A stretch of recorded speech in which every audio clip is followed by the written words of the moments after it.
Hello and welcome to the state I'm in, where every conversation points north. Here, we discuss the topics that Alaskans and perhaps everyone may care about. I'm your host, Manny Coelho, a fellow Alaskan and your guide to the conversations that Alaskans want to hear from the individuals who are leading the way. My guest today is Delana Green. Delana is a lifelong Alaskan who grew up on the Kenai Peninsula and is the founder of Greenhouse Music. She's a musician, an educator, a fellow podcaster, and creator who has built a YouTube channel with over 10,000 subscribers right here in Alaska. In today's conversation, we talk about Delana's background in music and theater, how those creative roots shaped who she is today, and how that path eventually led her into teaching and building what's known today as Greenhouse Music. Through personal stories about her students, Delana shares the real impact music can have on kids, from building confidence, emotional regulation, focus, and connection, to what's truly lost when music disappears from our schools.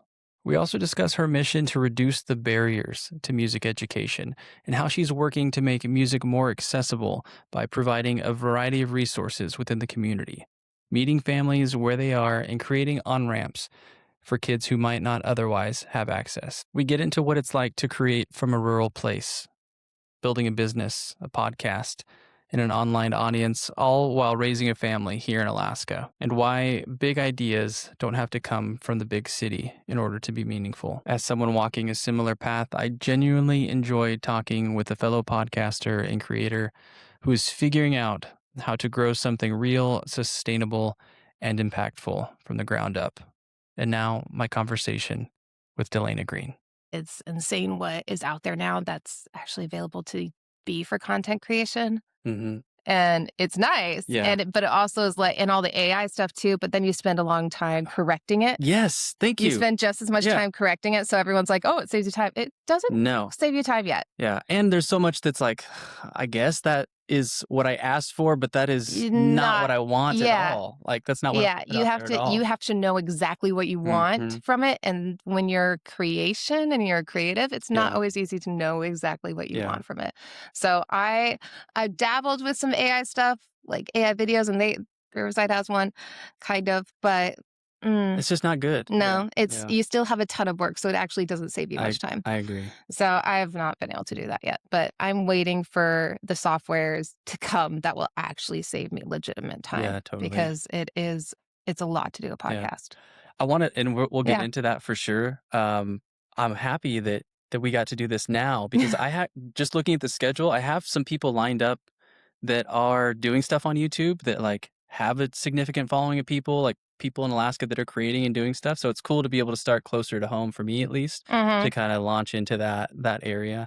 Because it's a whole new world for me. But then the more that I'm in it, the more I'm like, there's amazing people here doing stuff. And so it's been cool to find them and then, reach out and most Alaskans have been pretty cool about like, that sounds like a good idea. I'll come talk for whatever, We're game. Yeah. We're game for everything. That's the kind of cool thing about Alaska. Yeah, I definitely want to find and connect with more creators too, because I feel like when you're creating, especially if you're in a very individualistic niche, it's hard to find others to just bounce ideas off of even, or to create sort of like a symbiotic mentorship and like, hey, you're really good at this. What are your tips on this? But I'm really good at this. Can I help you with this? Yeah. And you don't know where to go or who to find until you actually meet them. Yeah. So it's a little tricky. Totally. I've even had the thought just locally, like in this area, and maybe they have something like this in Anchorage or Fairbanks, bigger cities. But with the amount of people that are doing stuff, I mean, I was like, it'd be really cool if there was like a cool studio place. Yeah. Kind of like where you had all the stuff, where you had people that were like, hey, we can, get a time slot for a studio versus me reaching out to people and be like, hey, do you want to come to my house in Nikiski and record a podcast? The end of the road. The end of the road. Yeah. Which again, Alaskans are super cool. And they're like, let's do it. You're not Robert Hansen. We don't have to worry. I know. It's so funny. I've talked to people and it's funny because they always are agreeable to it. And then usually after the episode, they're like, this was so much fun. I'm glad I did it. to be honest, when you first reached out, I was a little hesitant. Like, this guy has a studio in his basement in a Kiski and he wants me to come out. Honestly, my husband was like, how do you feel? Like, do you, because I'm usually very, very much more cautious Sure. than I was. But I think I saw some of the videos of the people you interviewed. I'm like, I know that person. I know that person. I know Shelby. I've worked with Shelby, on partnerships. And I'm like, she was comfortable around him. Look at her. She's not. And so I think it just instantly made me feel like, this guy, and watching some of the videos too, and just kind of seeing your personality, you felt very authentic. And so I don't know, I just wasn't worried, which was kind of not like me. So it's really funny. Well, what's funny is that now that there's some podcasts that I listen to where it seems that like their setup is at their house. They're like at a ranch and it's like a whole thing. It's almost like a whole day. Like they come out, they record, they go out in the backyard and they have like a shooting range and they, go do some other eat lunch or barbecue or like it's like a whole thing and it's That sounds like a at great their job. house. I'm like, I don't know if I have the location for that yet, but people are still willing at this point, so I'll just let it ride. No, I think it works. I like what you got here. Well, Delana Green, Yeah. thank you for coming out. Thank you for saying yes. Greenhouse music, we're going to talk about that a lot. And to have a fellow, I don't even want to, I feel like imposter syndrome, including myself in the content creator niche, because I started yesterday, it feels like. You've been doing it much longer than I have. You have a great thing that you're putting out on the internet already. Thank you. With Greenhouse music, and I want to learn more about that. I want to share it with people, but I'm also just kind of intrigued how that started and the things that you've learned on that journey. But I always start every episode off with how things started for you in Alaska specifically. So you grew up here. Were you a transplant? Where did you grow up? What was your Alaska connection? Oh, wow. I'm deep Alaskan. I have my grandma and grandpa, they lived in Juneau for a long time. My grandma was born in Tenakee, and my great grandparents, I'm pretty sure they were homesteads Cool. in that region. I don't know the exact location, but I believe it was near Tenakee. Okay. And my grandma met my grandpa. He was born in Oregon, but he was up here on the Coast Guard. And they were told that there's a bunch of girls that meet the men at the docks and take them to church. I love this story. And so my grandpa met my grandma, saw her at the docks, and she took him to church. And now here I am 2 generations later. Awesome. But like my great grandparents, they were very Alaskan. Like I said, my grandpa was born in Oregon. He was military, like 2 or 3 different branches. And then my grandma, she's very deep roots Alaskan. My dad was born and raised in technically in Juneau, because he was a military brat. He went around a little bit, but they always came back to Juneau. Okay. And my grandpa was a security guard, and then he was one of the main police people there. He did a lot of service in Juneau. And then my dad met my mom in college. They moved up to Fairbanks and to Healy and came down here in like 90 or 88 maybe. Okay. And they lived here until 2011, around there. They were pastors here full time. Oh, cool. And so I grew up pretty much the next road next to the hospital in Delana. All right. Just born and raised here. I've gone out for like college and certain like things like that. But I didn't expect it to be my full-time home as an adult. I always kind of had huge aspirations. But then I met my husband, and he was a transplant, and he came out from Oklahoma, so he's like the southern boy. And when we got engaged and got married, we were planning on leaving Alaska to go out and do music and acting, because I was doing both. Oh, wow. Okay. And I went to film school for that and things. And so I was really having my heart set on going to California. And then him and I decided we wanted to start a family. And that led to, oh, that means we probably shouldn't move to California. We should probably stay here. Yeah. And so then we ended up staying here. And I had some good advice around that time of, you can do all the big things that you want to do right here. It doesn't have to feel small. It can still feel big. And so since then, that's kind of where I've been very happy here, other than when it's -25, Yeah. very Yeah. and That freezing. that's awesome. How old are your kids now? Oh, I have a 8-year-old, a 6-year-old, and a 4-year-old. We just had all their birthdays, so Okay. now they're all new ages, and I'm still trying to get used to 8, my 6, and baby 4. being a 4, Okay. but yeah, 8, 6, and 4. So they are still really little, but Gotcha. my oldest is kinda getting more, you know, they have that different mind that you're able to kinda converse a little bit more, Yeah. and she's too smart for her britches, so Yeah. it's becoming interesting. Okay. Yeah, and, it's interesting that you had the growing up here, Mhm. grandparents were in Alaska, parents were in Alaska, Yeah. and then you were like, "Love it here, but Peace out, yo. yeah, I'm gonna get out, go do some big things somewhere else." You said you did go out for college, right? Not too far out, but Okay. I went to Anchorage first, Okay. and that was kind of my I was planning on going to Washington for college, but I ended up having a very, very tumultuous senior year, Hmm. and that really changed a lot of my plans. So I ended up going to UAA for a little bit. Hated my experience up there. Hmm. I had a terrible roommate that we didn't mesh well. They weren't terrible, but our situation was just not great. And so then I came back, but I did go to LA for a little bit for a film program that I loved. And I was down there and I'm like, I am in my artistic bubble, and everyone down there is artistic, Hmm. you know? And I was in this artistic bubble for the first time in my life, and it felt like, oh my goodness, I'm home. These are my people. Yeah, Mm. yeah. I was surrounded by people that were my people versus, we have a huge medical community and a lot of people want to be doctors and teachers and nurses in our area growing up. And I was like, that's not me, Hmm. you know? So it felt very, and I think that's why I felt very called to like want to move there so badly Hmm. and want to leave the state is because I felt very out of place. I'm not super outdoorsy. I'm not a fisher person. Mhm. I don't enjoy fishing. I got too bored. I don't really do a lot of hunting. I like hiking. I don't do it enough. Mhm. I'm I'm a homebody when it comes to Alaska standards, Mhm. but you put me in a city and I feel like I'd really thrive. Hmm. Um, Now that's changed a lot, I'd say, just becoming a mom and, Yeah. things change and your personality does change a little bit.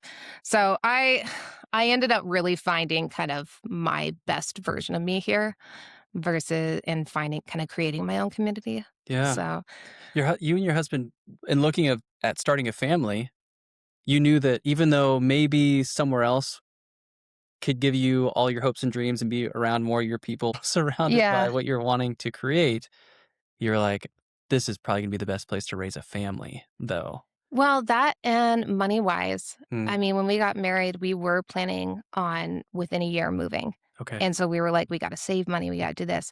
And I was having a great year when it comes to acting and theater. I was doing a lot of directing. I worked a cool. lot with Triumvirate. I was doing a lot of acting. Mhm, I was doing film. I did my first like feature length film for the first time. I was taking classes. I was getting photos. Like I was really gearing my life towards this move. Um, and he lost his grandfather, someone that he really loved. And he came back from that funeral, as one does, and reevaluates their mhm, life and their priorities. And yeah, this man has wanted to be a dad since, he was a teenager. He's mhm, like, I'm ready. yeah, And that's just his personality. He that's has cool. that dad mentality. So it was partly that Mhm, of okay, we don't have the money to move and have a child and start our lives down there. And we've talked about this many times where if we would have done that, who knows if we would have actually survived that relation, like if our relationship would thrive mhm, in that environment. And I'm really glad we didn't raise kids in California, yeah, in LA right, specifically. yeah, We were also looking at Georgia and the same kind of thing. I'm really happy we didn't go that route because yeah, that would have been very different. And I have family up here. He doesn't have family here anymore, but I mean, my sister and my parents live in Anchorage, okay, cool. and I've built my life here even up to that point, and so it ended up really becoming what we wanted here. Yeah.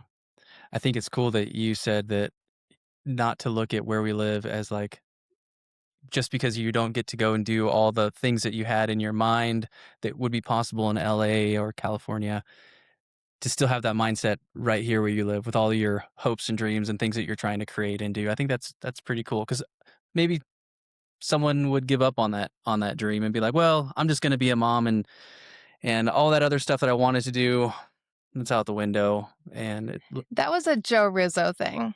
Joe Rizzo is one of cool. my personal kind of mentors. Gotcha. And just I've met him before. My wife knows him. He's a dreamer. Yeah. But he's also he makes things happen. Cool. And he was kind of one of the people that was always very honest with me and honey, he's kind of Uncle Joe at this point. He's like, honey, this is not, you have your foot here and your foot here. Yeah. You can create the space you want to live in here. You can create all those things that you want to here, because we need that person here. Yeah. And he's like, that could be you. And kind of like Yoda, it, you, that could be, or could be that you. I don't know.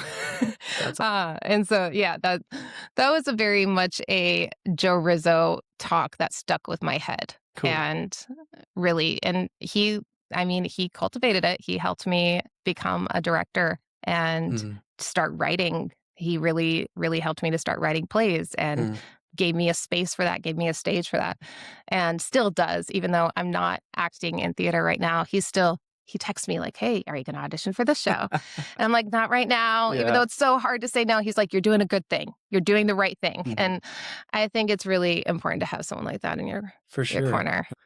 What were your earliest memories of music and acting and creating? And do you feel like you always had a bend towards that, or was it something you discovered later on? No, I feel like I came out of the womb with jazz hands or something. It was very early. I have memories of sitting at the sandbox in daycare and singing songs that were just coming to my head about my day, like me singing how I was feeling at that moment. If a friend was playing with someone else and I was sad about it, I'd sing it. And I'd put on a show for an audience of no one. And that's partly because my mom was very old school in her generation too, where she watched a lot of old musicals. Okay. So I grew up on a lot of older musicals. Yeah. And that's just kind of what I thought you did. Okay. And I think it was just that early thing that just hit me hard, and I always loved it. I loved putting on shows. I loved creating stories. I wrote my first stories when I was 8. I loved creating songs, just waking up and expressing what the day was or my feelings. And it was just always a constant there. My dad always said that there was never a microphone I was afraid of.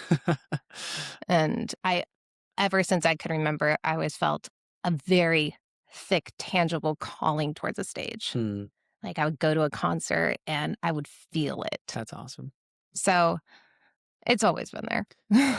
Did your parents recognize that early on as well and connected you with, music lessons or playing instruments or those kind of activities? Yeah. So my dad also likes to write and act a little bit. And as a pastor, he did a lot of that for, the Easter service. He'd write a play for it. And it's just something that he just kind of had as a hobby, but he used it for church a lot. So he would always involve me in those. We did a couple radio dramas when I was really young. I barely remember, but I was reminded of it recently. He did a community outreach thing called The Matrix when I was 10. That's actually the first time I ever met Joe and worked with Triumvirate because we rented their space. Okay. And so I would act a lot in that. And I would do a lot of skits. And then my mom was a singer, has always been a singer. And so she put, microphones in front of me pretty early on too. I grew up singing in church specials every Christmas. I was on the worship team. I was leading the worship team for a really long time as a teenager. And I worked in camps, and I was always on the ministry team for camps, the drama team, and leading it. So they both knew that about me. Yeah. It was when you met me, you knew that about me pretty early on as a kid. And my sister is always kind of more of the behind the scenes. She gets everything done. And so I think it was just this vast difference that it became very obvious. What kind of instruments did you grow up playing or gravitate towards? When I think of church music influence, I think of the piano. Obviously, it seems like one that a lot of churches will have no music program, but they will have a piano. At least a piano. Was there any instruments that you picked up as a kid, or how did that evolve? Like, what's your repertoire now? What you can play? It started with piano. Okay. When I was like, I started playing because my sister was playing, and I did not practice. And I tell my students this all the time, like, I did not practice and I did not like it. I liked the idea of singing with it, but I didn't like the idea of having to learn specific songs and then go and show them to my teacher. Gotcha. Until I was around 11 and my teacher completely shifted the space to being more chords and like worship leading. So once I started learning chords, it like boom, because then I could play songs that I knew. Yeah.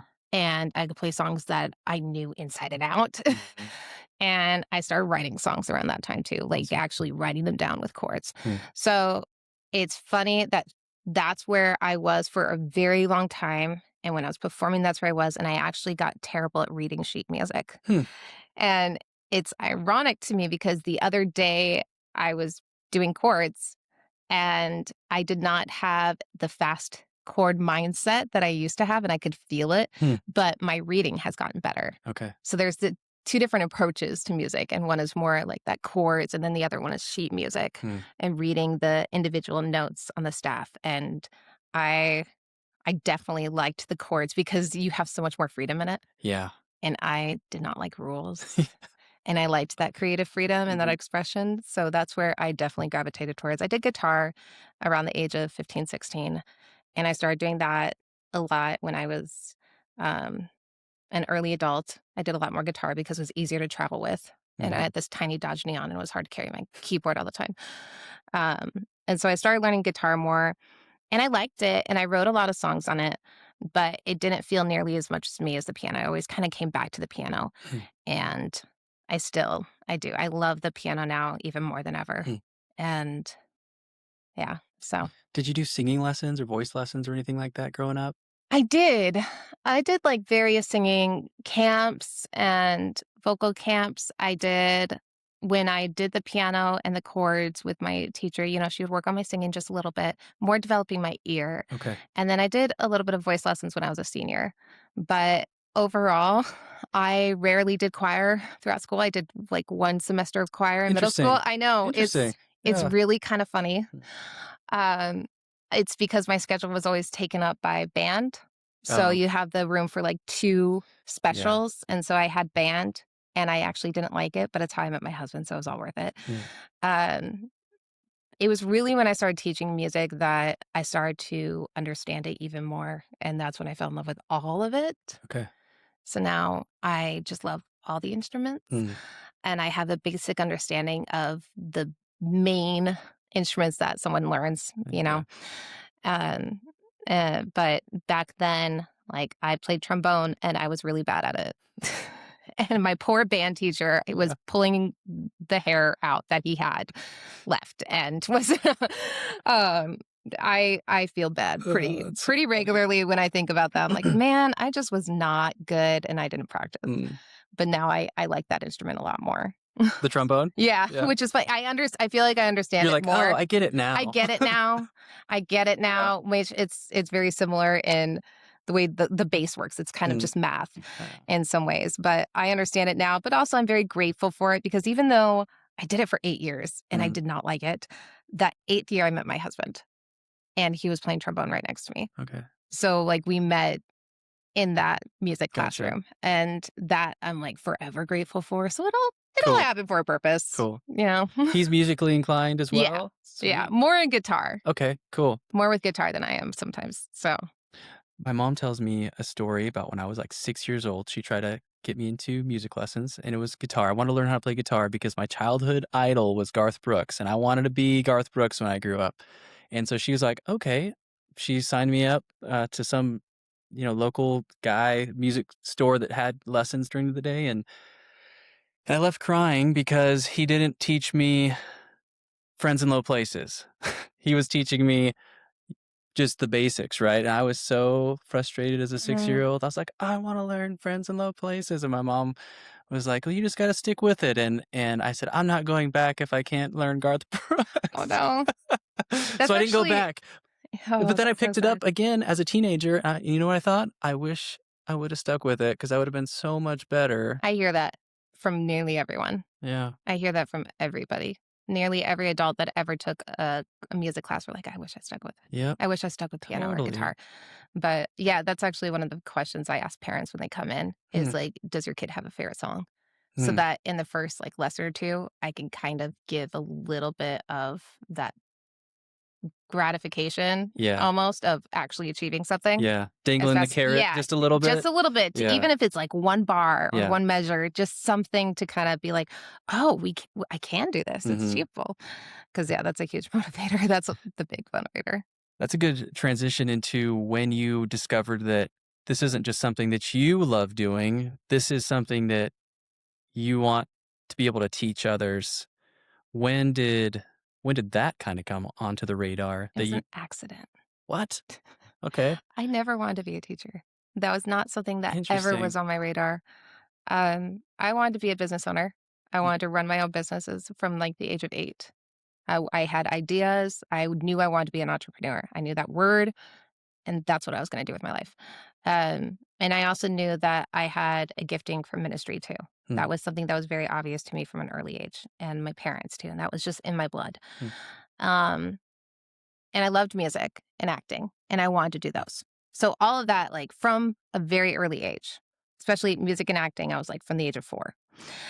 I didn't know how all those would combine at all, but I was planning on going to business school, and that's what I studied was business.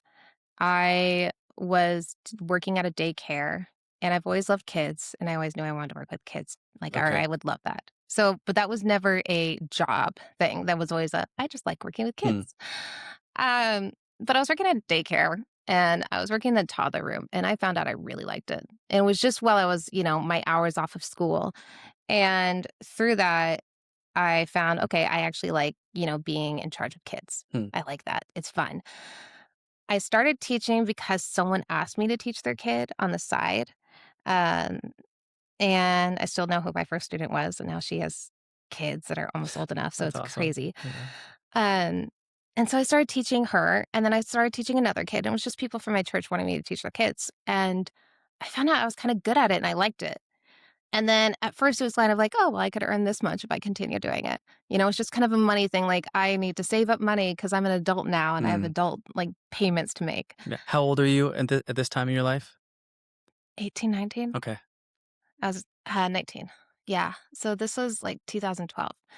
Um, so I started just very small and it was because there was a necessity for it and I had the skill set. Hmm. I wouldn't say I was super passionate about it just yet. But when I started doing it more because I'm like, "Oh, it makes money. I'll do Mhm. it." And I started doing it more, I found out I really loved it. Hmm. And I just every year I felt like the passion for that grew and my teaching style grew and my confidence in it grew. And now I feel like I've built kind of a really cool thing Hmm. with just within myself of how much I love to teach and how much I love to teach kids. And it started out, I taught adults too. I taught adults piano, I taught adults voice, guitar, I taught for a long time too. Um, but ended up shifting when we rebranded and I decided I'm not teaching guitar anymore. I'm not teaching adults. I just want to teach kids Hmm. because I know I'm good at it. I know I have the patience for it that not a lot of people have. And I enjoy it a lot and I want to fill my time with the thing I enjoy most. Hmm. And so because I had to start to be choosy, I decided that's how I was going to choose. Hmm. So now I like to say like I specialize with kids, especially young ones that Mhm. need more patience because I feel like God gave me a exorbitant amount of patience somehow. That's awesome. So those early years, you kind of found that you had a knack for that, and especially with kids. How did that progress into like your young adulthood? Did you go and dabble with other things, other jobs, or were you on this path to like, I want to be a music teacher full time? That was where like that conversation with Joe happened of I had one foot in this idea of going down to LA. So for a while it was kind of like this mean to an end of it's making me money. I'm enjoying it. It's kind of fun. But it's allowing me to do the kind of stuff that I want to do. Mm-hmm. And so I had this idea of like, I'll do this until I need to move. And then when I'm down there, if it's something I can fall back on, it's my Mm. fallback job. Yeah. So for a while it was that. And then once I realized that I did want to stay up here, that was kind of the first like real shift of, oh, there's something really magical here that I've been denying myself. Hmm. And that came along with, I didn't even know that I wanted to be a mom until I found out I was pregnant after, him saying like, I want to start a family. And when I found out I was pregnant with our first kid, I didn't really know that I wanted to be a mom until that moment. And then it was like through that process, I was learning there are so many aspects of me from a very young age that is motherly. Hmm. Just like I see that in my husband. Hmm. And from the minute I met him, he's very fatherly Hmm. in a lot of ways, and he's very mentorship based. Hmm. But there is a lot of things that lined up with that. And it's the same thing with teaching. Once I kind of opened my heart to being willing to see the potential within this, I feel like that really opened up my passion a lot more for it. Hmm. I don't know if I've ever really admitted that a lot or at all in, publicly, because I wish I could say like I've wanted, I've had this passion to teach kids from the Mm. beginning, but no, it definitely found me. I was not a good student. Hmm. I wasn't a bad kid, but I never did well in school. I have had undiagnosed ADHD my whole life until recently. So I did not flourish in school. I did not get good grades. So the idea of me becoming a teacher was very far fetched Hmm. and surprising the most to me, probably than anyone else. Hmm. So, yeah, Did you completely changed. did you make a jump from teaching just private lessons to actually jumping into like school district and becoming a music teacher in that world? That's another that happened because I had a student that was like, "Hey, we don't have music at our school anymore." And that really hit me, and it hit my husband too, Hmm. who he's very much been my supporter, my cheerleader, but he's also been very separated from the business. I had it, when we were dating and when we were engaged and when we got married, but it's always been very much mine. And when we rebranded, it became more of ours. And it was around that time that we rebranded that I got a student that was like, "We don't have music in my school," and it's the middle school. And I'm Hmm. like, "What?" Yeah, that's usually that's what you look forward to. It's like That's finally middle huge. school. Yeah. Yeah, that's huge. And it blew my mind. And my husband was upset about it too. And both of us just felt this strong pull of like, we have to do something. Hmm. And there wasn't anything in this realm that we both felt that way. And so this has been more of like an us project than just me. So he's very much a like, you need to do this. Hmm. I'm pushing you out a little bit. Um, and we rebranded. I got the scholarship to start doing like online classes and I developed that. And through all of that and this experience with the student, I started realizing like there is more of a need than I realized. And I felt this huge calling to just apply for this middle school job, even though I knew for a fact that I didn't have the credentials for it. Hmm. Like, I know I'm not going to get it, but I had to get references and I had to get, people I could put on my resume. And I was finding that when I was asking for these, they were like, "Oh, that's awesome. Yes, do this, do this. We need this." Hmm. And I think that's why I felt so called to do it was because I needed to hear that validation. And from that moment, we started asking ourselves, how can we change what's happening in our district? Because if we lose music in the elementary schools, we're going to lose it in the middle schools. Hmm. And if we lose it in the middle schools, we have nothing left in high school because you need those developmental years. And through that, there was just less and less schools that were offering music or had a full-time music teacher in our area. Hmm. And I know that it wasn't all for lack of trying. I know that many tried, but it was hard to get a teacher to come up here. Hmm.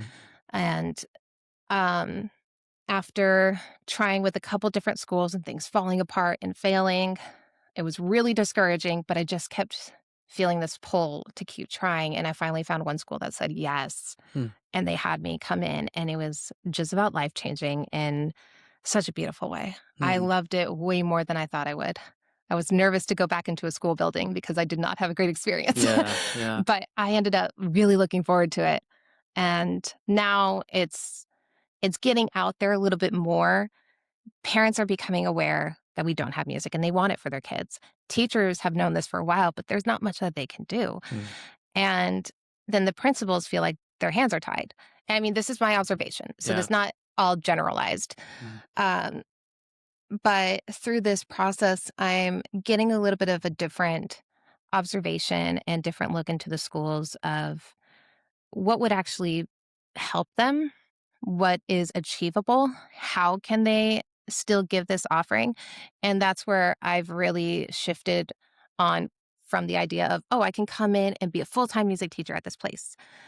And that's not possible for most of them. So, what I've been doing for the schools is coming up with kind of more individualized packages of, hey, if this is your budget, let me see what we can do within this to help just get your kids music. Even if it's very minimal, or even if it's just like the teachers adding in a little bit of time here, like 5 minutes, or using a song and a rhythm to introduce the life cycle of fish that everyone goes through. There's ways to implement it into it, and so part of my job is showing teachers, principals, even parents how to just integrate it into what they're already learning. So it's not actually a ton of extra time, and they don't have to have this specialized information to make it happen. Yeah, I wanted to speak to just what your observations were with the school district. My wife's a teacher, so I hear and see similar patterns, and it is unfortunate that the same things come on the chopping block. I feel like when there's an issue of the budget, which seems like perpetually always, and for some reason education is always like one of the things that we have to cut back on or cut staff or cut programs, and it's always sports and music and theater, and they just want to keep the core, the core math, science, and history, which, I mean, those things are great, yes, but there is a really important aspect of having these other creative and physical things to be able to do at school as part of growing up and development. And so it is frustrating when you feel like if you're a school, or if you're a teacher in a school with no music program, and it's like you're just trying to find ways to be able to give them some options, Yeah. even if it is just in part of the lesson throughout the day. I think that's cool that you're at least working with schools in that way, or at least you're hoping to. Yeah. You bring up the topic about music in education in the early elementary years. So why is that such a critical window for kids to get exposed to music in those early years? So there's the idea of, kids and how much brain development they're going through at such a young age, and how learning another language, there's a really great window for Mm-hmm. that. That's something you've heard Mm-hmm. many times. That's Yep. something adults know. And it's the same kind of window for music. And when you're introducing it, yes, it's another language, but it's also a tool. And I think the more music we have in the schools, the less dysregulation. Mm. So you have that language processing, and music works both sides of the brains. And especially during those developmental years, it's so awesome what it can do, Mm. right? It creates pathways, and that is powerful in itself. But then you look at the regulation side. And I recently gave a talk with community members at KPC that were all service providers for early education. And we were talking mostly about emotional regulation in crises Mm. and emergency situations, and the benefits that music brings as a tool when kids are going through rough things. And that can be anything from just calming down from hearing a little bit of just classical music in the background, or calm. There's different decibels that increase certain brain Mm. activity that's from a different region, Cool. right?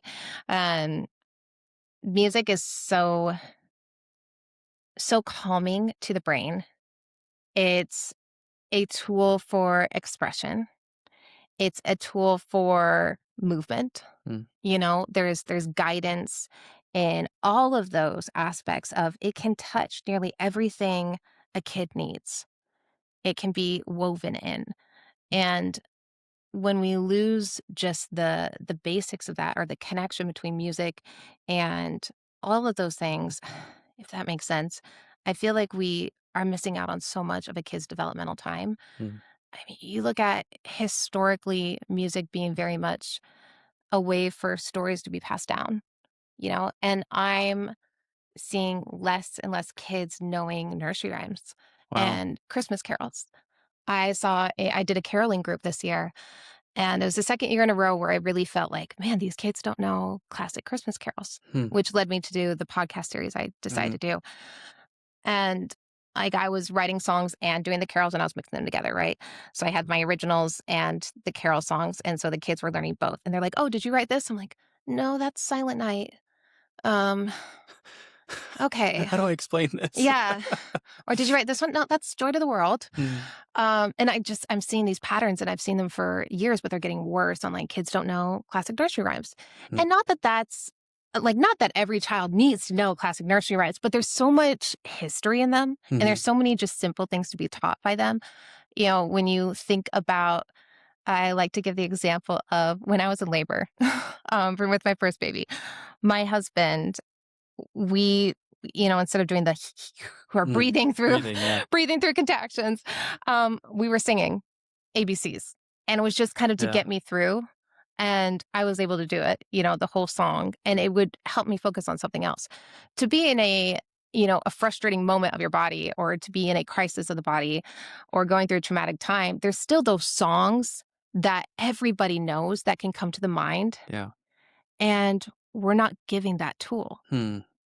Interesting. And so I feel sad for the generations that have like at Tasmania when I was there, those kids had not had music in 6 years. So the sixth grade class was kindergartners when they last had music at that school last year. Wow. So they're not learning those and they're not gaining those tools. And yes, every most kids know the ABCs, so that's helpful. But there's so much more than just that. That's just a really good example that we're not giving these tools out anymore. And that's so important. And so I think that's part of the reason why I'm so passionate about it is because it gives so much to kids in a world where they need help to deal with what we have in this world. Yeah. And what we have in it, there's schools in the lower 48, especially where kids are afraid to go to school. Parents are afraid to send their kids to school because of what's going on. So we need to combat that fear with tools for children. And this is a really powerful tool that's not being used. Yeah.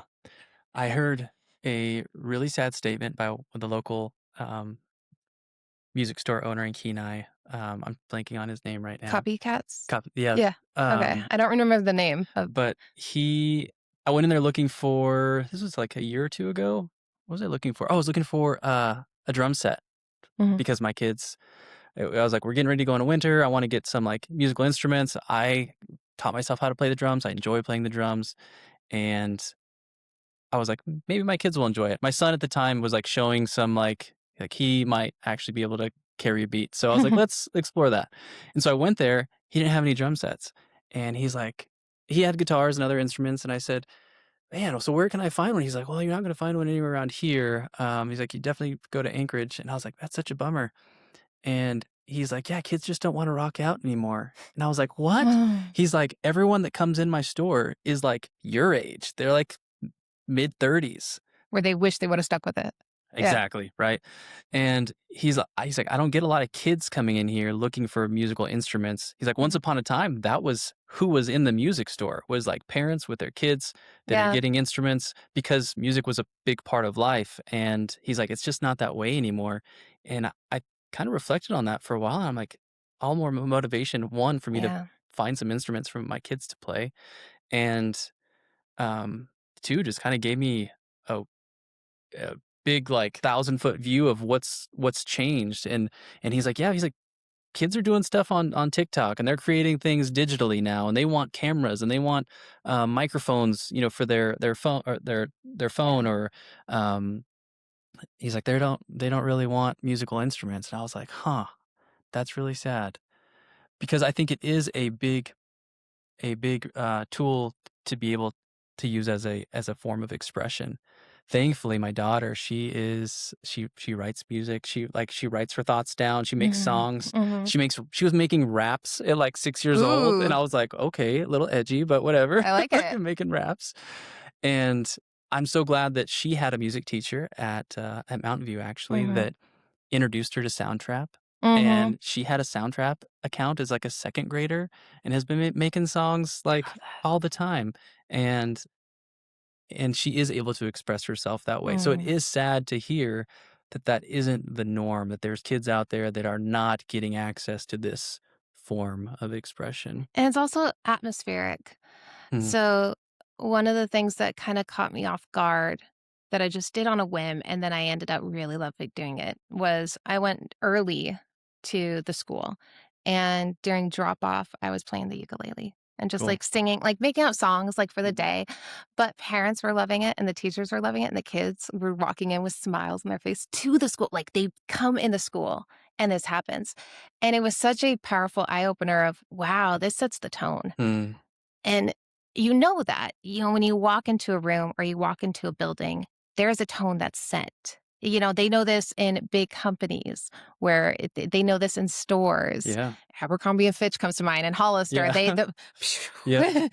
there's this atmosphere that's set, and part of why I think schools are, I don't wanna say failing, but I think that there's so much that is struggling, and I believe that everyone can agree on that no matter what location you're in, Mhm. here or the Lower 48, and I feel like we do have a little bit of protection, Mhm. in some of the struggles, but then we have our own because 'cause we're so rural, Yeah.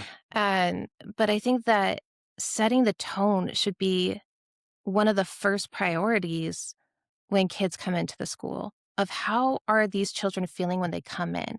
Are we getting a lot of kids that are feeling stressed about the school? And if they are coming in there feeling stressed, that whole atmosphere is going to change at the school Yeah. because that's the norm.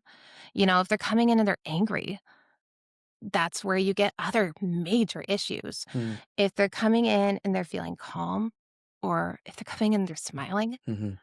if they're coming in, they're smiling, their parents are smiling while dropping them off. Mm. If their parents are smiling while dropping them off, they're going to work and they're smiling. Mm. Yeah. There's this chain reaction that happens, and I got to see that firsthand a little bit Mhm. because I heard parents come in and they were like, "This is my favorite time." I'm like, "Really?" They're like, "I look forward to this every week because I Mm. went 3 days a week and I did that Okay. early." And it really made me want to do that for all the schools in the area Mm. and try to find other teachers that might wanna do that with me, Yeah. just volunteering that time, which is kind of hard to do. Yeah. You're asking someone to volunteer Totally. 7:45 AM to 8. Yeah. So hopefully in the future, I can maybe, like, find a way to pay Yeah. for teachers to go in and just do that, the acoustic sound, Mhm. because I just can't imagine if you were to do that, like, I mean, think big, and every school in America had that when kids walk into the building. Mhm. How would that change things? Yeah. I've seen some teachers try to, they have their kids line up outside the door and they have special handshakes Yeah. and dances And, and oh, that's wonderful. yeah, That's what we need it's more of. changing the atmosphere. And I think that that's why those teachers are doing it, and they're seeing other teachers do it and on TikTok and things Mhm. like that, and they're like, "Oh, I need to do that too." And yes, that's a chain reaction. Yep. And that people know that's important. Yeah. Setting the And tone for the day. yeah, setting the tone, and especially for kids who thrive on routine and thrive on, you have kids coming in where you don't know their background. Mhm. That was devastating for me. I didn't expect to hear so many different stories that were Yeah. heartbreaking, Yeah. even in our small community, but I did.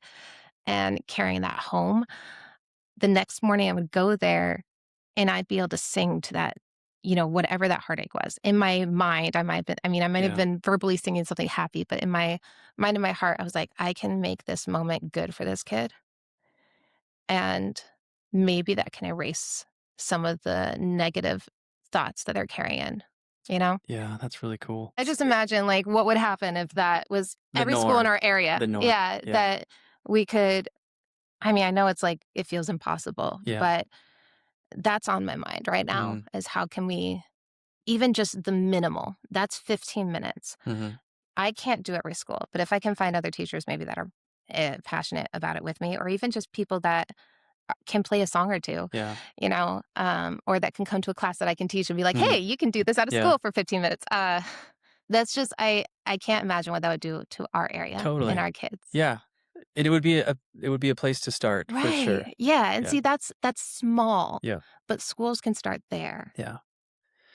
Do So, you have any stories of kids specifically, and you don't have to share names, but kids that you had interactions with in the school setting that maybe behaviorally they were a challenge and other, maybe for you and then that progressed, or maybe for other teachers they had problems with them, but because of music and your interactions with them, there was better outcomes or attention. You mentioned, attention being part of it. yeah, Can you talk about, any of those experiences that you had? there was one that really impacted me. There was a few. There was one child that the principal said, this kid has hated school since day one. They never like coming to school, but your class is the only time I see them engaged. And that was like the first one I heard. And I was like, wow, that's pretty powerful in itself. There was one child, because music brings out emotions, and when you're in a safe space too, emotions can come out. There was a child that stayed after one of the classes and he just didn't want to move. And he never participated in the class. It was very hard to get him to. And after this, he actually did open up a little bit. Um, and I don't know necessarily if this is all music related, but when I went over to him, I was like, hey, do you need to discuss something? And he shared something very, very heavy about his parent Mm, that he was dealing with in that moment. And so I just was like, okay, let's just sit here for a moment. And then, I could tell that he was very emotional, and I had him when another class coming, I just gave the teacher, like, a little signal of, like, "Give me a minute." And I sent him, after we just kinda talked for just a minute, and I didn't offer anything, I didn't give anything other than just a safe moment, and just reminded him, like, breathing, "Let's just mm, breathe, and let's just sit here, and I don't care if it's silent." Um, he went to the nurse's office for a little bit to calm down and then went to his class. There's a couple others, but there's one that really, really impacted me at the most recent school, and they had a rough home life. They are in the foster system, unofficially, really, um, and from day one, I just felt this connection to this kiddo, and they shared, like, their favorite song with me. I was like, "Oh, that's really cool. I actually really like that song. American Author, sweet." mm, And I went home and I told my husband about this kiddo, and I was like, "He reminds me of one of my best friends growing up." mm, Um, and he was like, we should maybe get an instrument in this kid's hands. This kid needs an instrument." Was kind of what he said. And by the end of the school year, through many, many blessings, we were able to just get a small little instrument for this kiddo to just take home and have. And I don't know if he actually got the chance to really enjoy it because there was more things that ended up happening, but there was this moment at the end of the year where, one, I heard from a caregiver of this kid how much the music meant to him and how much it really affected him mm, and how they were seeing it at their house for the mm, first time. And he ended up giving me a gift at the end, and it was a book that was one of his favorite books, and it happened to be something we kinda nerded out over for a moment when he was sharing his mm. he had a notebook of lyrics with me and Okay. stories and stuff, and he was sharing those with me, and I was like, "That's really awesome," and, Yeah. found out he loved, like, drawing comics, and I'm like, "I'm a bit of a nerd." I met Stan Lee once, like, I love the That's awesome. Avengers, Yeah. and, he gave me an Avengers book, and Cool. it was just, like, a very sweet but, when a kid shares, like, a book with you, I feel like that's such a big gift Mhm. into their world. And it was just his way of like saying thank you for, you know, being there. And it wasn't really a ton of words that were said, but it was one of those like I could tell that they were impacted and that was enough. And it was just really, really a big blessing. And there's many kids. There's Mhm. many kids that had rough stories, kids that didn't want to go home, Yeah. that were volunteering extra time to not go home, Yeah. um, kids Yeah. that they felt like their parents didn't like their voices, Mm, but they still wanted to sing. mm, It music is such a healer and can be such a great um, cultivator of healing. And so there was many, There's many, and it became very heavy for quite a while, but it also felt very I felt like I was given a gift that I got to see this and got to actually see how it helps people Yeah. in a different way that I hadn't seen before. Yeah, I hear so many stories from teachers about the impact of just the time and attention they share with students. That's not math, science. Mhm. It's the extracurricular. It's the extracurricular stuff. It's the areas of school where kids can express themselves, where they can do stuff. Whether it's sports or drama or music, and a lot of these kids have heartbreaking stories, and I don't think that people, unless you're a teacher or know a teacher, or it's the pillow talk at night and the tears of what's being said. Like, my wife's job is so much more as a teacher, and Yeah. it sounds like you're very familiar with this as well. I wasn't until this. Yeah, you get a front row seat to some, like, Yeah. messed up stuff, and then you feel this obligation to, like, make this better for them in some kind of way, and that's something you don't learn in school, as if Yeah. you wanna be a teacher. My wife has her master's in education, and I'm sure she probably should have had a counseling degree added to it Yeah, instead, but people don't really see that, I don't think. absolutely. I'm very privileged because those that do take my music lessons, they're coming from homes because this is the atmosphere that I try to set and the criteria I try to set for my students. Mm, It requires hands-on parents. mm, So you get a studio that's full of hands-on parents. So mhm, you don't get a studio where they've been abandoned. yeah, You know, this was my first experience outside of orphanages in Asia sure. and the slums of Asia. Mm, This was my first experience of seeing kids heartbroken over choices their parents were making or parents that were in prison, parents that or siblings that died from accidental overdoses. mm, Very, very dark stuff. Kids that were testifying against a parent. yeah, And it was such a cluster of, I found, I was there for 9 weeks and I found out a lot of these stories, like, I want to say like halfway through it. And the teachers are aware of them because the kids have to talk somewhere, mhm, and so I am like, praise the teachers because they are carrying so much of the emotional side. But I found out all these similar stories of just heartache around the same time. And I was going home and I'm like, how do I deal with this? How do I like leave this there? Or how do I yeah, give this emotional side of this heartache that I'm bringing? Because I'm totally an empath, a space to heal itself. Like, how do I disperse this so that I'm not carrying this burden yeah, too? Uh, and absolutely, like our poor teachers, I think that there should be like a workshop of just like counseling. Like, can we just like shower you guys with massages and counseling? totally, And, because I know that they're bearing the brunt of things yeah, because they're not the ones that are making the executive decisions, but they're a yeah, lot on they're the face of it because they're the ones that we interact with. We don't, as a parent, we don't necessarily interact with all the people that teach or, the board, yeah, education board. And um, so I think it's very easy for them to be treated so ugly. mhm, And I'm hearing stories of like, there has been an atmosphere of change when it comes to parenting mm, these days versus mhm, 10, 20, 30 years ago. yeah, That's completely changed. And the school system has changed in the last 60 years so much. So there's a lot yeah, that I feel like the teachers definitely get a brunt of that I was not aware of mhm, until I was in that shoe.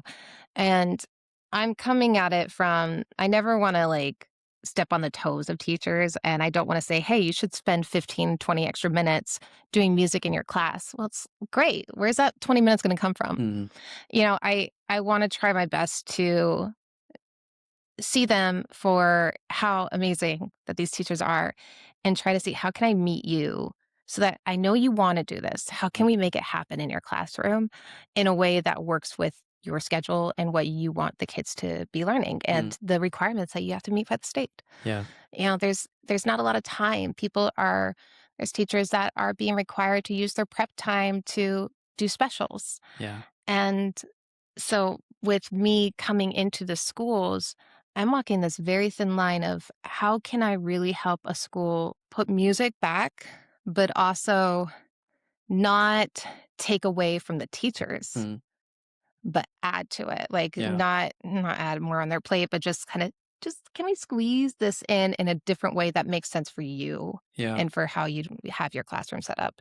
Yeah. Because they don't need more on their plate. Totally. And they are the ones that are in the trenches. And I think a lot of times they're dealing with just decisions that are being made way above them. And it And they have to feels think about how to implement it like this. yeah, exactly.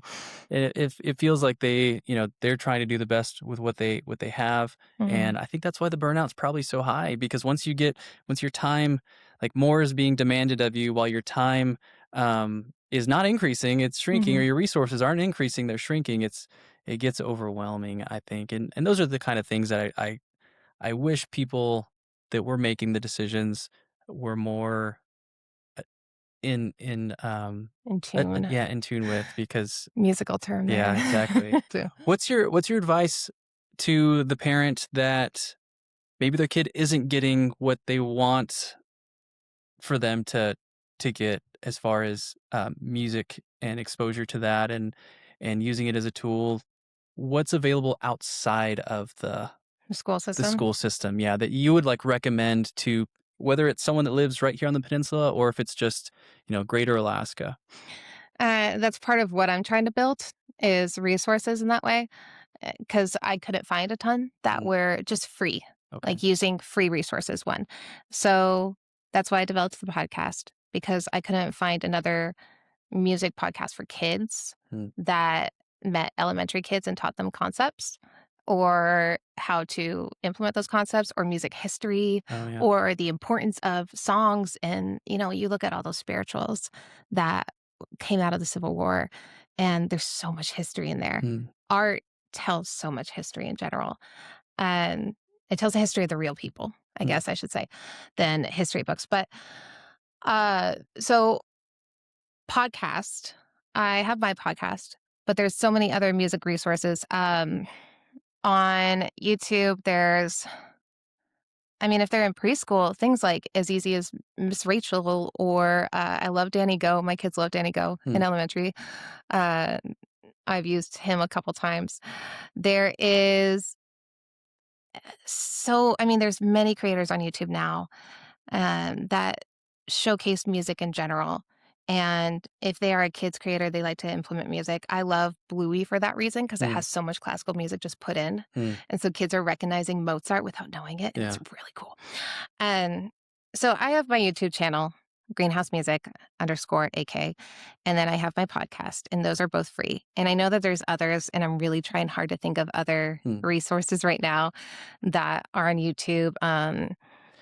Is your Mu- podcast also called Greenhouse Music? Yeah, the Greenhouse Music Podcast. Okay, Greenhouse. Music for Littles is another YouTube channel. But really, it can be as simple as finding a Mozart song to just play when you're feeling overwhelmed. Hmm, As parents get burnout too.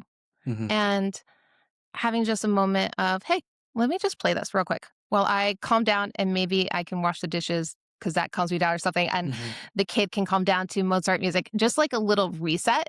You can use music to help with resets. hmm, Um, when it comes to the education side of it, podcasts, YouTube are still very viable. I have done free music classes in the community for a while now. Now I also do music lessons, obviously, and I know that there's many teachers in the area. We have a great community of music teachers. hmm, And because many are online now in general across the US, there's become more options for parents in general to okay. have even just cheap, like Mm, or not cheap, but inexpensive music education in just a simple way. hmm, It can start small. hmm, Like you can start with just one podcast or one video yeah, just to kind of pique the interest a little bit. There's Music education doesn't just come from looking at a staff of music and someone explaining the notes. It comes from listening to it too. hmm, Because one kid can listen to a song and then they know how to play it. and that's something that's just inherent to them. They have this from a very young age, and that could be your kid for all you know.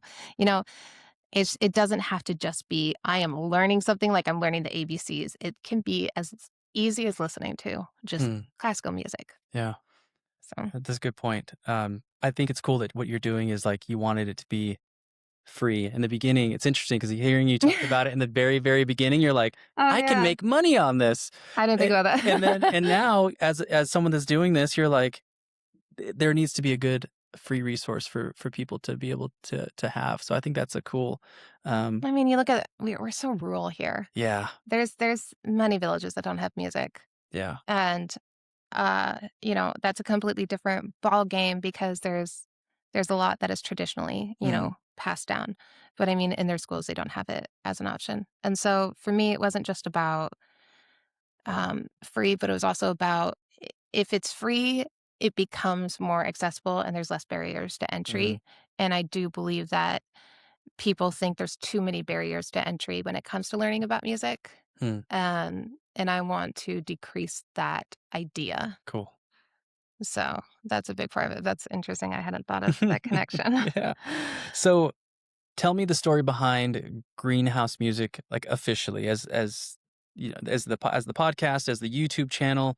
When did that even become a thing? Like, I feel like there's probably a moment where that was an idea, and it evolved to this is what we're doing now, and I am creating podcasts, and I'm doing YouTube videos, and there's a demand for it, and people are Mhm. watching and listening and following.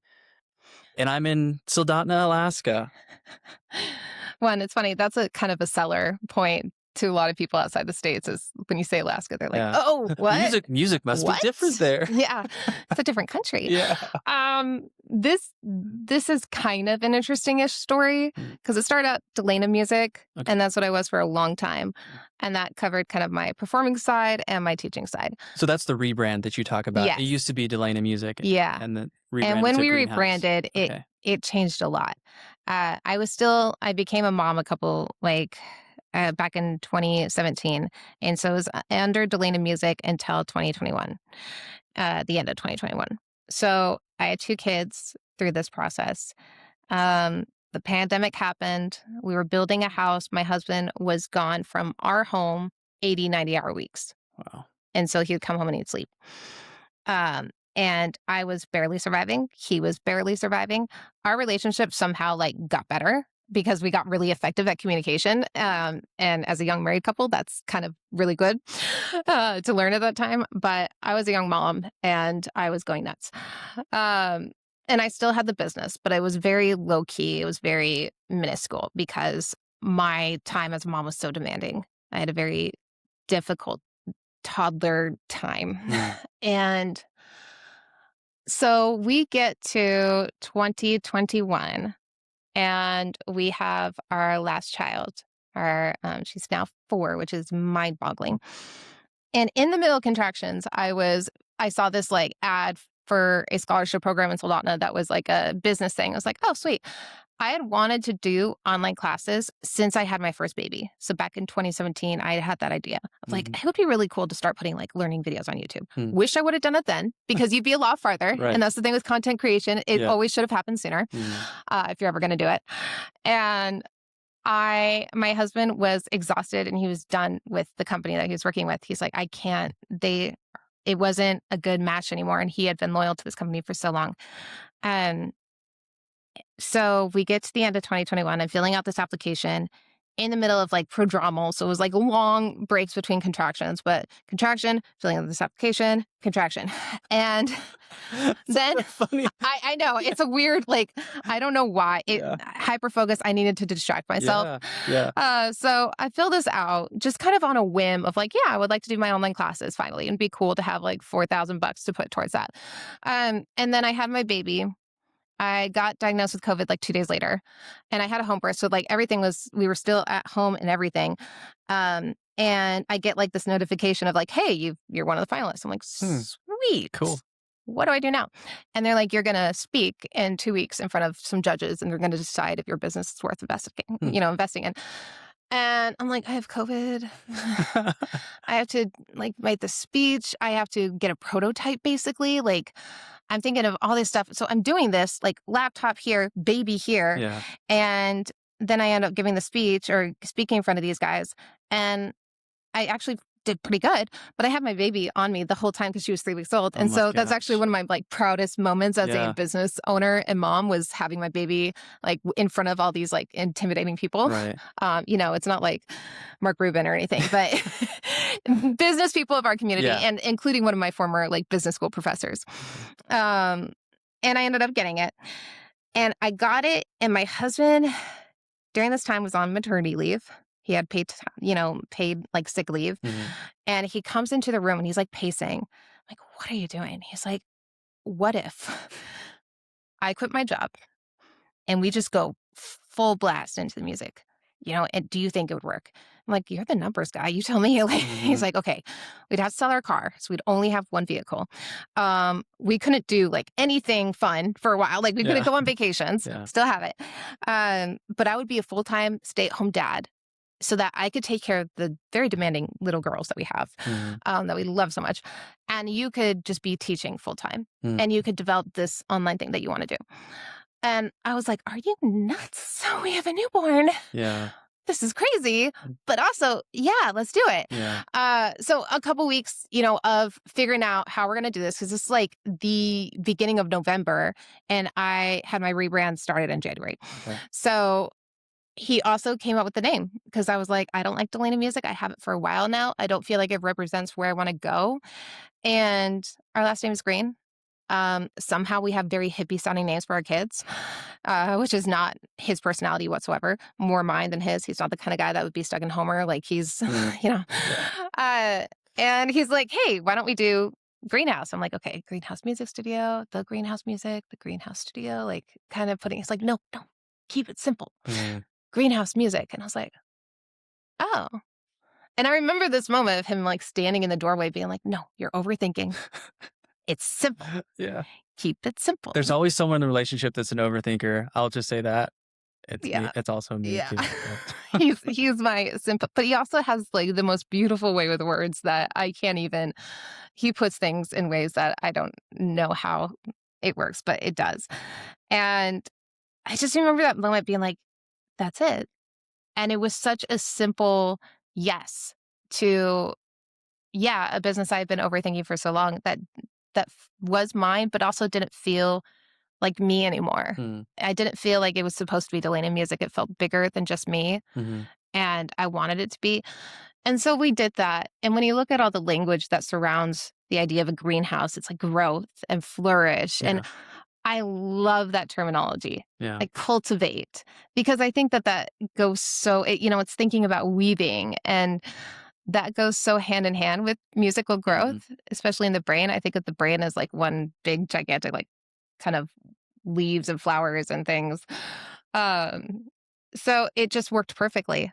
And that launched that whole scholarship, got me my first, camera. It got me my website. Because websites are actually kind of expensive. Stinks. And I started developing those courses. And it took a lot of time. And the thing that it was really rough was when you are on a shoestring budget as a business, you can't hire people to do the things you don't know how to do. Mm. You have to learn how to do them. So I had to learn video editing and I had to learn how to code so that I could make my own website. And now I'm finding myself like looking at a website that I'm like, oh, I like what they did there. Okay, what thing did they do? Oh, it's WordPress. Oh, that's interesting. And actually looking at, I'm finding myself doing that. It's like, oh, I had to teach myself how to do this. And I think that's been a really cool gift. Eventually, I would like it to be more than just, me having to learn everything. I'd like to be able to pay someone else to do something. Yeah. But this is our only income. And it was a huge risk. And it was a hard that we chose. But because we chose to go from him working all this time, me being with the kids and struggling with the business, to my husband being home, us being able to be together all the time and not be sick of each other, or anything. he's my best friend, so we enjoy our time together. Our kids, we're here for them as they're growing up and as they're little. We still have one that's in the house, not in school yet, and he'll probably go into the workforce after, she starts school. But it's such a cool gift, and it comes with sacrifices. We can't go on vacations. We have one vehicle, but they're the sacrifices that we sometimes feel proud of because it means that we get more time with our kids than maybe a 9 to 5 parent, would get. And that's a gift, especially when they're young, during these very vital years. Yeah. So greenhouse music stemmed a lot from my life as a mother and my husband and my relationship kind of forming this direction. And it's grown to more than that, like through the experience with the students saying they didn't have music. And that is hopefully are expanding into more of a online presence even more. The podcast started because I really, really wanted to do one for years. And so did the YouTube channel. I wanted to do one for years. And I tried a podcast in a different way, like being a business person, like, talking about that and talking to other business moms, because I'm very passionate about that. But it was starting a new business, and I was realizing that very, very quickly. And I'm like, oh, this is taking 3 hours a week from my music business that needs more of my time, not less. So I developed a rule for myself. And I said, if I can't use something that I'm doing in 3 separate different ways, then I can't do it. Or I have to categorize it under a hobby, which gets a different set amount of time. Gotcha. So a podcast, even though I was passionate about it and I wanted to do it, it was about a subject that was not with the music business. And I could not use it in different ways than that. So I had to let go of it. That's smart. It was hard. And it felt like a failure, which I don't like. But my husband told me last night, and I keep trying to remember this, fail forward. So you learn from your failure. And the next thing I was like, okay, if I really want to do this, if I really want to do a podcast, it needs to correlate with the business. And I need to be able to use it in other ways. So I use that audio for other things. And now I have that resource available to the parents everywhere that want their kids to learn music. And it's a global reach, which is really cool. Yeah. Did you, I'm going to just make an assumption here that you and your husband reached a crisis of belief moment after you had made this decision to launch into Greenhouse full time. Did you guys come to those crossroads of like, is this really were we really serious about doing this, or every summer? Yeah. Was it? Enrollment goes down during the summer. Okay. So as a teacher here for music, people want to be out in Alaska in the summer. So summer is my lowest income months. And every summer we come across like, okay, are we going to be able to make it, the next year? Is there something we can do to change how this summer feels? And so, yeah, we come across that. And there's been like this summer, he took a little bit of a job, just helping a friend a couple hours a week, like 10, 12 hours. And it was enough to be like, oh, I don't like this. And so he went back. And so he's like, okay, we definitely don't want that to be an every summer thing. So we're still trying to figure out how can we grow this to be a little bit more year-round sustainable. And then whenever a kid comes home is like, hey, so-and-so went on a vacation to Hawaii. Can we go on a vacation? I've never been on a vacation for but you get other things that are really great for being, and it's hard for them to understand that. So there's those moments where we're like, I really wish we could, but we also try to give ourselves grace on there's so many wonderful gifts that we get from this time. And I really don't want to take it for granted. Yeah. So yeah. That's cool. Every summer, we definitely go through that of like, how are we going to get through this? Yeah. So that's what I'm hoping to change a little bit. Maybe this next year is to figure out a better sustainment model for the summertime because people want to get outside, especially when it's a winter that's this cold. Yeah. Talk about your YouTube channel. I saw you post. It's in the last couple months, I think. My time could be off, but you reached a milestone that many YouTube channels look to accomplish, which is that 10,000 subscribers. That's a big deal. Just from all the stuff that I'm learning with the podcast, everything is aimed at get your first 10,000 this, 10,000 that. 10,000 seems to be like you're legit now number. Yeah. You want to talk about that journey? Oh boy. Maybe that feeling when you finally went from 9,999. There was a lot of pressure of like, oh, I got to keep this up. Like I have to keep doing stuff. I had to let go of it a little bit because I was like looking at statistics like every night. Also, I don't feel like it was earned by me. So you talk about imposter syndrome when you first started, and I was laughing at myself because I'm like, I totally feel that. Like, because I posted one video that I was still figuring out how YouTube Shorts worked. And I was seeing like everyone post like, reposts, like things from TikTok and then share them with your own thoughts. And I did one of those. And it blew up like 5 million views. And I was like, oh, okay, well, I'll use this. I'll write it. And so I started kind of posting more of my own videos. But they were following me to get more of that. And that wasn't mine. And so I'm like, uh-oh. So I tried to keep like posting my own like things and that helped. But then I got like, I'm trying too hard for this right now. And I can't do that because it's not, I felt like I was setting myself up to fail because everyone that followed me was looking for this and I'm trying to reach that, but it's not my content, It was music related and it was singing related and it just happened to be trending. And I don't know if I was the first person to like repost it on YouTube. And I was so close to getting monetized that I'm like, oh, that's it. Yeah. And there was like one of those little like asterisk things that made it so I wasn't monetized through it, but I was that close and I was really frustrated. So it was really cool. And I try my best to like write it and to use it. I still don't know exactly how to use it now. I still have over 10,000. I still have people that watch my stuff. But if you look at the numbers from that shorts and kind of compare it to the rest of mine, I think YouTube's like, yeah, we know that was a fluke. Because they're like 10 views on some of my long form, like my podcast episodes. So every once in a while, I try to like put out something that actually is more than just audio because my podcast automatically goes there. And so my feed or whatever is just floored with like the podcast screenshot and then the audio of it. But the things that I am really proud of that I created, like I did a song called Silly Sailor because I was sick of wanting to do Drunken Sailor, but it's not appropriate for kids. If you actually look at the lyrics, that song is heavily not appropriate. And so I was like, I got to create my own version because I want to use it because sea shanties are awesome for kids because they're so like easy to memorize and they're easy with a strong beat and there's just this workforce to them and this energy. And so kids love them.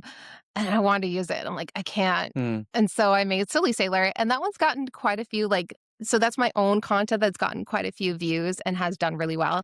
And then I have another one that's called the Treble Clef Song that has also gotten like a lot of support, I think, in the music education community. So they're starting to kind of pick that up, which is who that video is kind of geared for them to use it so that kids can do it because that's how the kids are going to get exposed to it. No one's going to YouTube looking for a Treble Clef song, It's very rare. So that's something a teacher will look for.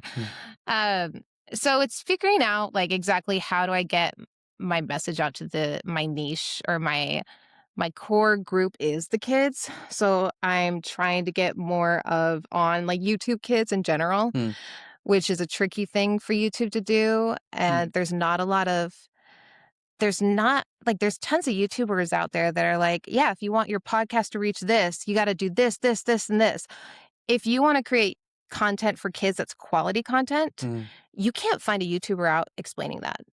They talk about how you can use AI to create like a bunch of videos, but there's no one saying like, hey, this is a strategy for creating good content for kids. This is how you should market it. This is how you reach those parents. There's nobody talking about that. Interesting. And I would fill that space if I could, but I have no time. And I'm still learning it all. So I have no one to really guide me in that direction. So I just kind of have to look at like the people that have made it, like Danny Go and Miss Rachel, which like I was watching her at the beginning when she first started videos and I'm like, that's what I'm trying to do. And this was like 2019. Gotcha. And I'd be watching her and be like, okay, maybe I can do that.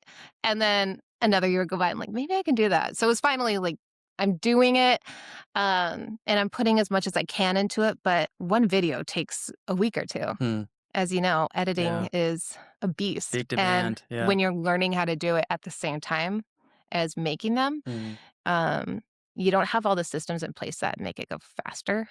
And so it takes a lot of time. Like one video takes a week to do, and you're spending a lot of time on it. Yeah. So it's a slow process and a slow build. I'm trying to just make sure that I have something at least once a month that I can add to it. I did a Christmas song that was really fun, and that actually was probably the fastest video I've ever made, which is a miracle What because was it was the a name of the song. Christmas song? Jingle Wiggle Wonderland. Okay. And I recorded the song really quickly. And this is on the podcast. You can find it on the podcast and the YouTube channel? I put it on the podcast and I put it on the YouTube channel. Okay. And it's probably the last like actual video that I posted on the YouTube channel. And it was back like December 19th, 20th, around there. And I recorded, and then I just put a bunch of stock images to this video because I don't have a lot of time to record myself like singing and dancing, which is what I would love to do for it. But I just don't have the time. And I still want to create it. And I still want kids to have that fun, like Christmas jingle song. Yeah. But it's hard to balance that with like, oh, I want to do this. And I know it's good for the kids and I know it's good for the business, but I have a limit on how much time I could spend on it versus all the other things I got to do. Yeah. And so it's hard because I have to kind of like step on my own foot every once in a while, be like, no, hit the brakes. You're going to spend 20 hours on this and completely neglect everything else. So it's slow. It's really good that you have that type of observation, though, that to be able to check yourself. A lot of people would throw themselves at a project and you know, the family is like, you know, the house is burning around you and you're just like, I'm going to do this. That would be my husband, though, is he's my check. And he, you know, if I'm not seeing it, he brings it up. So cool. It's been a balancing act of years coming together. I think the rule of 3 was what really, really helped me. And also I have a sticky note because yes, I have ADHD and I can hyperfixate on something for hours and not eat or drink or realize I have a life. I have a sticky note that says like, if you're doing this an hour from now, are you going to be happy with that? To like make sure that if I will sit there and work for an hour on this specific typography I want for something. And that's way too much time on that. But I'm so fixated on it, I can't close out. And so that sticky note being right there helps me realize, okay, this is something that I need to set a 15-minute timer for. And I have to get this done in 15 minutes or I can't do it. And then I have another one like, is this, what does it say? Is this worth it? Or is this energy well spent? So like I have to put those in place. Otherwise I just fail. And I don't like failing. So those systems have been put in place because I have broken those systems and found I needed it. So it's not like this self-realization that came from me just being very hyper aware. It's self-realization that came from me learning through the process of failure. That's great advice. I'm going to remember that one. The rule of 3. Yes. I'm so happy I came up with that myself, I will say. That does feel kind of like it has been a good check. But an example would be like if I want to do a song, even in the song, I try to like think, okay, what are 3 things that a child can learn from this? And then how can I use this song 3 ways? I can put it in my podcast. I can put it out on my YouTube channel. And I can use it in my music classes. Like things as small as that. Otherwise, I have to categorize it as not worth the time right now. This has to be a later project. Yeah. Because I will spend too much time on it. That is a problem I have. So that's great. It's put me in check a couple times, and I love board games and I love writing about board games, but I have to categorize that as a hobby to write and blog about it. So that is a less amount of time that I get towards that every week, and I can't use that as my me time. It has to be a separate thing. And that's all to make sure that I have a healthy amount of time in my me time, hobby time, family time, work time. Because when it's all at your house and you're working all at home, it's really hard to put those in categories. They all just blend together, especially when you're doing something in the creative field that you love so much. So, what keeps you going? Coffee. Because you're raising, listening to you talk, I'm like, you got a lot going on, and yet you still have the great sense of, great awareness to set some clear boundaries. You have this great support from your husband, and you're going through and with this direction in your life, and at least for now, with your kids being young, you're kind of juggling it all. Like, what is the thing that keeps you plugging away?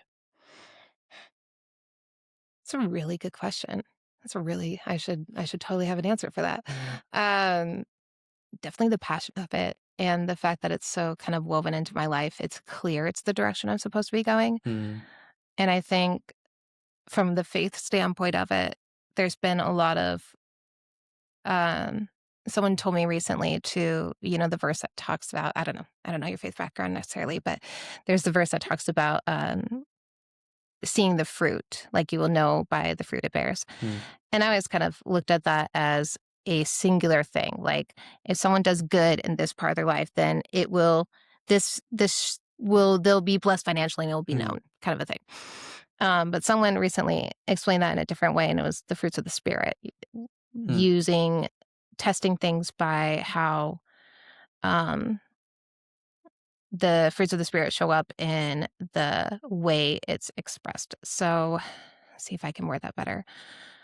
My podcast, I've not done a lot of faith-based things on it. I've kept it very neutral, just so that everyone feels comfortable listening to it. But for the Christmas season, I really felt led to do more of a faith-based story. Lean into it a little bit more. And there is such a huge connection between the church and music and history in general. So it's hard to lean away from that. And when you're dealing with Christmas carols, that's the message of all of them. So I went that route, and I focused on this girl that was getting these letters from her dad that sent her on a journey to learn about a Christmas carol and learn the story of it and the message of it. And through that, she learns extra lessons of these kind of things that the parents want her to develop. Things that we want our kids to learn. Yeah. My daughter pointed out about, I want to say it was like episode 9 or 10. She's like, it's cool how you're doing the fruits of the Spirit. I'm like, what? And she starts listening. She's like, that episode talked about patience. That one talked about kindness. That one talked about faithfulness. And I'm just like, oh. I guess I am. And it's things like that where I feel like there's this validation into what we're doing, or this confirmation that happens, that I wish it could be enough that it's a passion. But, many people start things from passion and it still goes downward. And the love and the joy that it brings me and the things that it brings my family, the fact that I get to be home with my family, all of that goes into it. But I also think that it would have fallen apart a long time ago if I didn't have this external support that I believe comes from God. I think that at the foundation, it would have fallen apart if I didn't feel like there was this voice inside, or this, when I've tried to walk away or when I've tried to look another direction, it's been like, nope. With the schools thing, that kept happening. And my husband kept being like, told you. Told you. Because he's been on board from day one. And I've been the one that struggled with the most because it felt so much bigger than me, and I don't have an education degree. And so it's felt very imposter syndrome. And if I didn't have him, if I didn't have my family, and if I didn't have God really showing his faithfulness through that process, I wouldn't continue. And because there are days where it is hard, and there's been days in the past, where I start to doubt, like, is this really what I want to do? Because it's not like it brings in a ton of money. We don't do it for the money. But we still have to support our family. And in the tough times where it gets hard and you feel like you can't support, it's like, should I go into a different field? But then there's something that always ends up speaking to me in one way or another and speaking to my husband at the same time. That's like, no, this is what I have planned for you, and you're going to do this. You're right where you need to be. Yeah. And so I think underneath it all, I don't even know what word to put with that on what makes it happen or what drives me. Um, I think it's hard to put that into words other than what I just said in probably 2,000 words. So It's a calling. Yeah, it's a calling. And I feel that very heavily, and I know my husband does too. Cool. And if he didn't, then we wouldn't be here too. Yeah, and I think just from what you've shared, it's really your relationship is pretty special, pretty cool. You guys can be so like in tune with one another in the direction that you're going, is cool, and I think that is definitely a huge. I'm very good. We're about to celebrate 10 years, so it's like I'm right now on like even more cloud 9 because I'm just so excited for that. I'm just like, oh, look, cool. Yeah, That's awesome. So looking ahead with Greenhouse Music, anything people can look forward to, anything you're excited about? We just got into the new year. Anything that you're like, I might mess around with this? Are you keeping? I know you talked about the rule of three. So I'm not trying to like tempt you with maybe a fourth thing, but maybe just something you're bringing into Greenhouse in the upcoming year that people can be excited about. I definitely, I'm working on my website right now. Okay. I'm going to do a whole different website structure, and it's going to have more products. So families can buy like packages to print out, or I hope to have something I ship out in the future, but carrying stock is not really my idea right now. But things like printables for families to have more just small music projects at home and not like a whole big course to do. So a little bit more attainable for smaller projects and learning music. So implementing ways, that is one of the things that I'm doing right now, is kind of rebuilding my website, which is a whole lot. I'm going to be at Tuscaloosa again this year, which I'm really excited for. Okay, cool. And I'm talking to about 2 other schools about doing something there as well. So right now, my mind is set on those, on how I'm going to do that. But that rule of 3 even comes down to like the curriculum I build for those independent schools. How can I use that? Like, how can I maybe package that differently and put it somewhere else? And so I'm already placing that onto like the website in packages. So there's going to be more products that I'm trying to do, more printables, because I have workbooks already for kids. This year, my New Year's resolution, which we don't even really do resolutions, but this year we're like, hey, let's just kind of talk a little bit. Yeah. I have wanted to be a writer for most of my life. I've always loved writing stories, and I love writing songs in story format. And the story I wrote for the podcast series that I did over Christmas break ended up really just being something I fell in love with. And it's a story from beginning to end. Like, it's a full book, 35,000 words, which is, bigger than the size of Lion, the Witch, and the Wardrobe. So I want to work on self-publishing that, which is not something that's new to me. Or I guess I should say publishing it in general. Self-publishing is not new to me. However, I would like to query that, which means it goes out to actual agents. Okay. And so I don't know. Cool. At the end of next year, I hope to have that published in some way or another. But that would be probably my New Year's resolution, is to have more of my writing out there and my original stories. I already have music for kids, so I have albums available to download. I have the Christmas one. I have one called Music and Memories, or Moments and Memories. And so all of that, I just keep doing. And I wish I had like a 6-month plan of this month I'm working on this month I'm releasing this. I don't. That's still cool. That's still a cool project to look at undertaking. It's also helpful that you discovered something in that series that you did with the podcast to kind of, it was more throw like you into that direction. Oh, I can actually write something this big in this amount of time, because I wrote it in a very small amount of time and under a lot of pressure, but pressure I put there myself.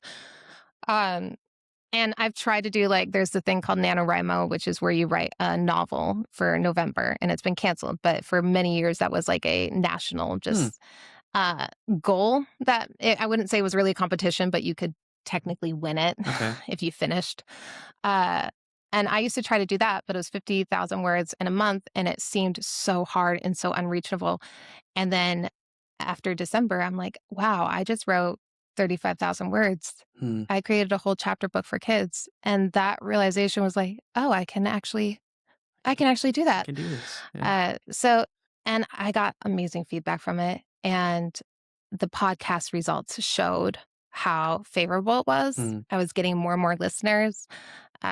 My first episode of that series, because it was 25 episodes, the first one got more listeners than my very first episode ever, which you know, is a kind of a podcast goal anyways. Yeah. Because usually your first episode gets a lot of the bulk of the listening. Yeah.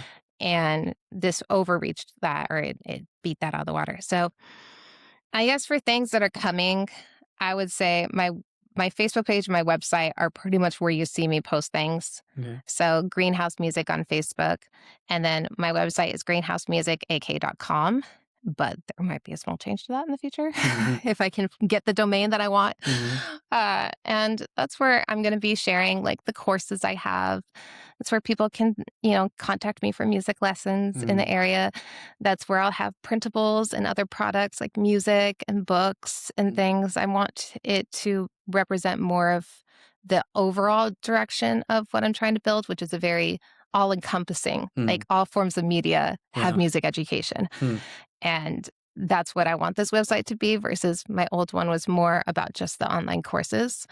And it was through a learning module course site that you could build them. So this is a huge undertaking, but I'm faster at making websites than I was 4 years ago. So that feels cool. Yeah. Cool. So, yeah. Anything we missed? Anything you want to circle back to? I mean, honestly, I think that music, the idea that it can be accessible, even to someone that doesn't know anything about it, needs to be understood. And my goal is to take away the barriers to entry. And that means even when kids come in to learn in their first music class, the things that I teach them that first month are to get rid of the barrier to entry of just learning the instrument. But when it comes to if you're just a parent that wants music in your home and you don't even know how, hopefully I'm talking to that parent in everything that I do. And I want them to know that they can have it and it doesn't have to be anything big. It can be something small. It's just like exercising. Sometimes you start small. But it can just be small and it doesn't have to feel like this huge undertaking to include music in your homeschool curriculum or even teachers having it in their classroom. And the amount of incredible things that it can add to a child's life and the way it can enrich them is too numerous to count. And I just want every child to have access to that. So I guess that is really just the punch that I'd like to bring home. That's awesome.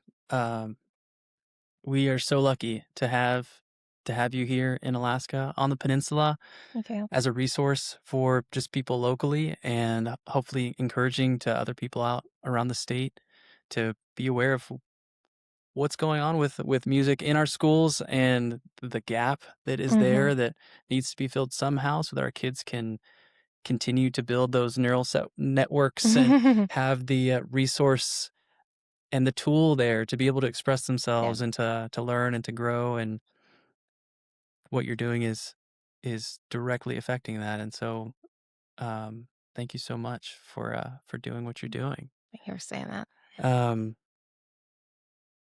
Yeah. Delana? Well, thank you for having me. Yeah, no worries. I'm thankful that we got to work this out. If you ever come up with like a group of creators to do like a Facebook group or a Discord group or something, I definitely feel like there are many creators in the state. There might be something there. And there might be something we there. should be talking to each other more because I don't think there's really a connection point for creators in our state. If there were, it would be in Anchorage and not everyone can drive that distance. Totally. So a lot of people assume that I'm in Anchorage. Yeah. Because no one would ever do anything in I didn't know where you were like when I reached out to you after Shelby. I was like, where did this take place? Because it looked very huge, like a great setting. And it is a great setup in here. I appreciate that. And so it looks like looks pro. I appreciate that. And it is pro.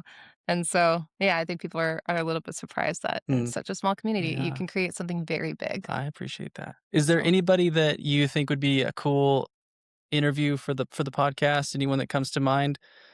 I always ask people that. Denise Thompson? Yeah, that's her last name. Owns Soothe. And she's someone that I'm always like, man, she's smart. I'm writing it down. Denise. And then Melanie Allen. Or Mel Allen, if you haven't had her yet, she's great. Like Mel's? Yeah. Mel's? Yeah. Mel's Mel? Yeah, Mel's Mel. I mean, there's so many. Yeah. We have a lot of great people in this community. I wish that there was more ways to connect. Like I wish I had like a mentor, a business mentor to help guide me through these like really frustrating moments.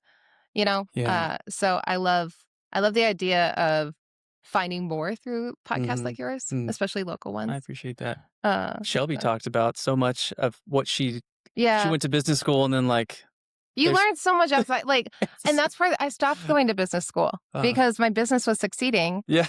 You're like, what am I doing here? Why am I here? And even my professor, who was like the business main dude at KBC, was like, you're getting the best grades. Why are you dropping out? And I'm like, my business is successful and I'm getting too busy. And he's like, yeah, that makes sense. Fair enough. Fair enough. And that was the first time I ever did really good in school. Yeah. Dang it. I'm like, I know. I'm like, darn it. But yeah, and there's so much that goes into an entrepreneur's mind, and especially when you add in a little bit of that neurodivergent sprinkle, it can be easy to feel very isolated or alone, especially in this area where it's hard to actually, we all talk to each other, but we're all so busy to make this work. It's hard to actually find time to really have quality, learning experiences with each other. And so I hope that we can find creative ways to do that. And I think people coming on podcasts and talking about their experience, then someone else can be like, oh, yes, that's smart. Yeah. I liked what Shelby said about potato chips, where businesses. Yeah, businesses. I was like, where does that is smart. Businesses are like potato chips. You can't just have one. Can't just have one. And I was laughing at them. I'm like, oh man, that's a one I'm plugging away. Yeah. Because I feel like that's it's so true. But our area is so full of business owners, and it's like once I find another business owner that I'm wanting to learn something from, I'm like, oh, another potato chip, and I just can't get enough. I want to know from so many more, because we all are in such a niche place. When you search online of how to start a piano studio, everything is awesome and can be applicable, but it's not for here. Yeah.